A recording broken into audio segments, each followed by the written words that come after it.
She was standing in my living room, staring at the ring on my finger. Silent. Then she asked me the question I never thought I'd hear. Is there anything my son can do to change your mind? The same son who cheated on me for 2 years. The same son who hasn't seen his kids in over a year. And somehow, I was the villain for moving on. But here's the thing. I didn't destroy that marriage. He did. And what happened next? Let's just say, boundaries have consequences. I was 18 when I married him. 18. Fresh out of high school. Still figuring out who I was. I thought marrying him meant security. Stability. Forever. Then I got pregnant. And then pregnant again. By 23, I had 2 kids, no degree, barely any income, and a husband who was slowly slipping away. At first it was subtle. Late nights. Guarded phone. That's just a coworker.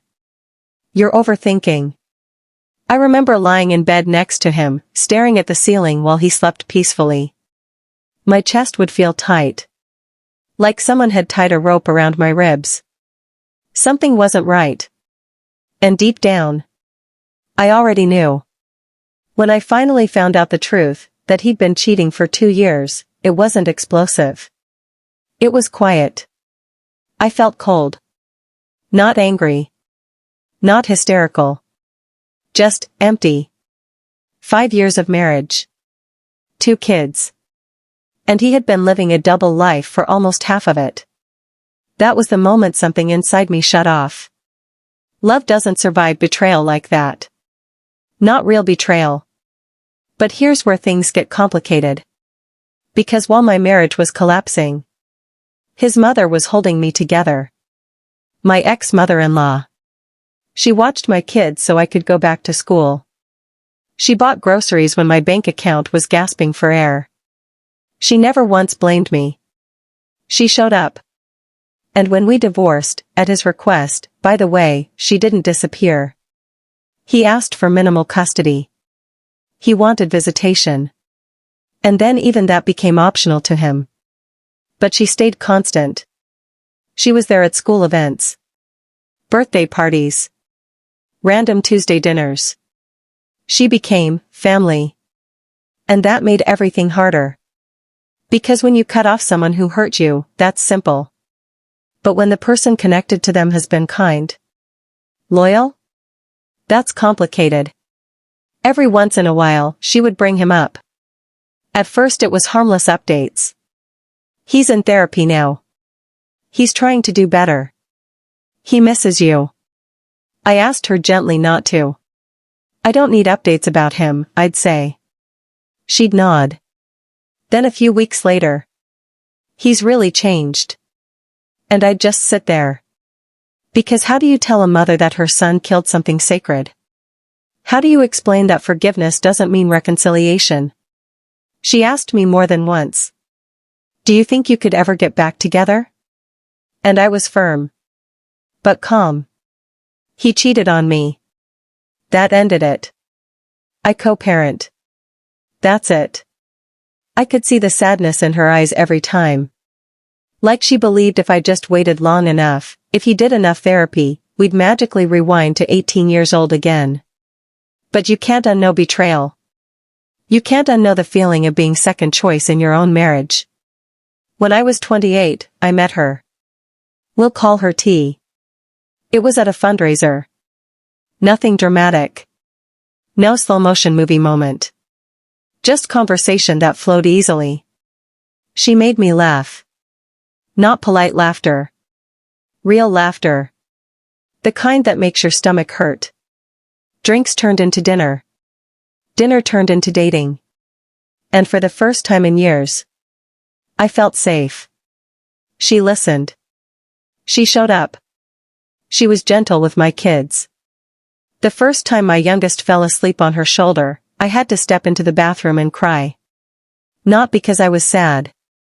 But because I realized what healthy felt like. There were no lies. No hidden phones. No gut-twisting anxiety at 2 a.m. Just calm. And when she proposed last week, I didn't hesitate. I said yes. The day his mother came over, I wasn't even thinking about it. She came to see the kids. We were in the kitchen. Sunlight coming through the window. My kids laughing in the living room. She looked down and saw the ring. Her eyes froze. Are you getting remarried? Yes. Silence. The air changed. Then she asked it. Is there anything my son can do to change your mind? It hit me like a slap. After everything. After the cheating. After him disappearing from his kids' lives. We were still talking about his redemption arc. I kept my voice steady. No. There's nothing. There never will be. She started talking about therapy. The work he's done. How he's trying. And I told her the truth. That's wonderful. He should work on himself. For himself. Not to win me back. And then she started sobbing. I had never seen her cry like that. Not even when her husband died. She said her heart was breaking for me. For the kids.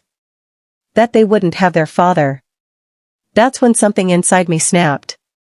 He's always had access to them, I said. He just doesn't show up. They hadn't seen him in over a year. A year. She got angry. It's not his fault. He feels unwelcome. Unwelcome. I've offered public meetups. I've offered to bring the kids to him. He just doesn't come. And my kids were starting to get upset hearing the raised voices. So I did something I've never done before. I told her to leave. Calmly. We can talk later. She walked out without another word. An hour later, my phone rang. It was him. She's in bed crying. Her heart hurts. And suddenly, somehow, I was the villain. He said I shouldn't have told her I was getting married. That I should have let her keep hoping. Let her keep hoping. For a fantasy.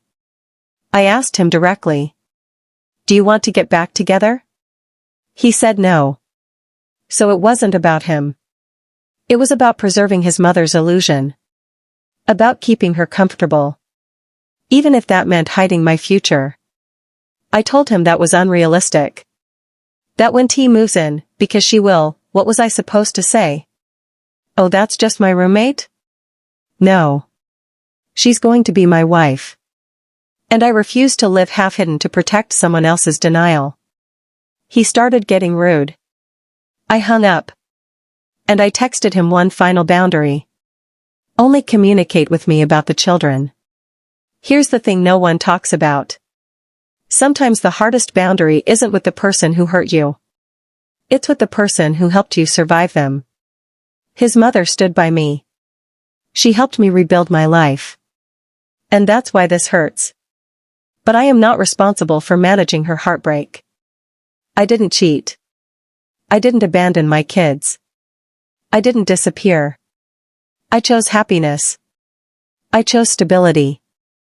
I chose someone who loves my children without obligation.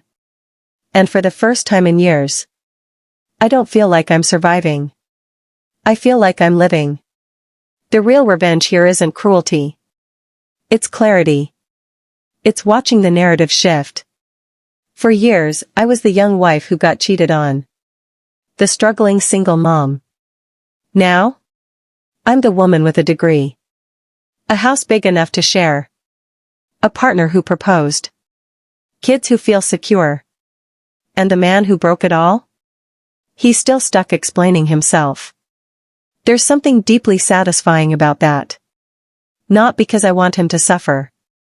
But because I refuse to shrink my future to comfort his past. When I said, no. There's nothing he could ever do. That wasn't bitterness. That was peace. Sometimes moving on feels like betrayal to the people who hoped you'd stay stuck. But healing isn't cruelty. It's growth. And you are never wrong for choosing happiness over history. If this story hit you in the chest, let me ask you something. Would you have handled it differently? Drop your thoughts in the comments. Was she wrong? Or just setting boundaries? And if you love deep, emotional stories about justice, growth, and sweet karmic reality, hit that like button. Subscribe to Story X Daily for more powerful stories just like this. Because sometimes, the best revenge isn't payback. It's peace.